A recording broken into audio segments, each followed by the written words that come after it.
ஐந்தாவதாக சிலத்துர்ராம், சொந்த பந்தங்களை நேசித்தல். மிஸ்தகு போன்ற சொந்தக்காரர்களுக்கு வாழ்நாள் முழுக்க ஆயிஷா ரலியல்லாஹுவின் குடும்பம் உதவி செய்த வரலாறுகள் குர்ஆனில் பதிவு செய்யப்பட்டிருக்கிறது. அன்புக்குரியவர்களை எண்ணி பார்க்கிறோம். ஆறாவதாக அதாஉல் அமானா, அமானிதத்தை நிறைவேற்றுவது. பெருமானாரிடத்திலே பெற்ற கல்வியை அமானிதமாக வைத்து 73 வயது வரை அமானிதத்தை, ஏன் தன்னுடைய படுக்கை அறை விஷயங்கள் கூட எப்படி சமுதாயம் பகிர்ந்து கொள்ள வேண்டும், எப்படி சமுதாயம் அதை பயன்படுத்த வேண்டும் என்று ஆயிஷா ரலியல்லாஹு தஆலா சொல்லிக் கொடுத்தார்கள். பெருமானார் எப்படி படுப்பார்கள், என்னோடு எப்படி சேருவார்கள் என்பது முதற்கொண்டு அந்த சுன்னத்தை நிலைநாட்ட வேண்டும் என்பதற்காக ஆயிஷா சித்திகா ரலியல்லாஹு தஆலா அந்த அமானிதத்தை கூட விட்டு வைக்கவில்லை. இந்த சமுதாயத்திற்கு நிறைய பாடங்களை ஆயிஷா சித்திகா ரலியல்லாஹு தஆலா அன்ஹா கற்றுக் கொடுத்திருக்கிறார்கள். அதற்கு அடுத்து சொன்னார்கள் அத்தஸப்புரு லில் ஜார்.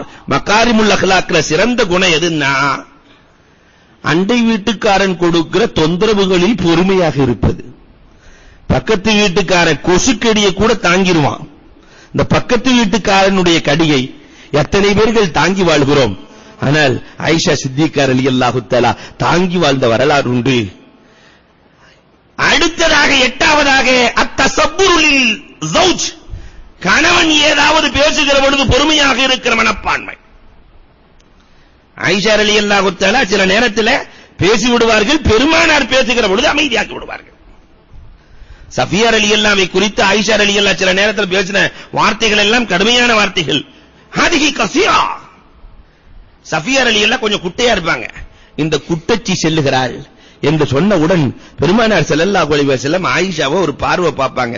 ஆயிஷா, என்ன வார்த்தை பேசுகிறாய்? உன்னுடைய வார்த்தையை கடலில் கலந்தால் கடல் சாக்கடையாகி விடும். ஆயிஷா, எல்லா சாக்கடைகளையும் சுத்தப்படுத்துகிற கடல், உன் வார்த்தையை சாக்கடையில் கலந்த, உன் வார்த்தையை கடலில் கலந்தால் கடல் சாக்கடையாகி விடும். ஆயிஷா ஒன்றும் பேசவில்லையே. பெருமானார் ஸல்லல்லாஹு அலைஹி வஸல்லம் கண்டிக்கிற பொழுது ஆயிஷா வாய் திறந்ததாக ஒரு வரலாறு கூட காட்ட முடியாது. துக்குரில் லைஃப், விருந்தோம்பல் செய்கிற மனப்பான்மை. கடைசியாக சொன்னார்கள் பெருமானார் அல் ஹயா, வெட்கம். 73 வயதிலே ஒரு அந்நிய ஆடவன் ஆயிஷாவை பார்த்ததாக ஒரு வரலாறு சொல்ல முடியாது. நூற்றுக்கணக்கான மாணவர்கள், ஆயிரக்கணக்கான மாணவர்கள் ஆயிஷாவிற்கு முன்னால் இருந்தார்கள், ஆனால் திரைக்கு பின்னால் இருந்தார்கள். ஹயா, இத்தனை குணங்களும் ஆயிஷாவிடத்தில் இருந்தது. நம்முடைய பெண்மணிகளிடத்திலே இந்த விஷயங்களே எத்தனை இருக்கிறது.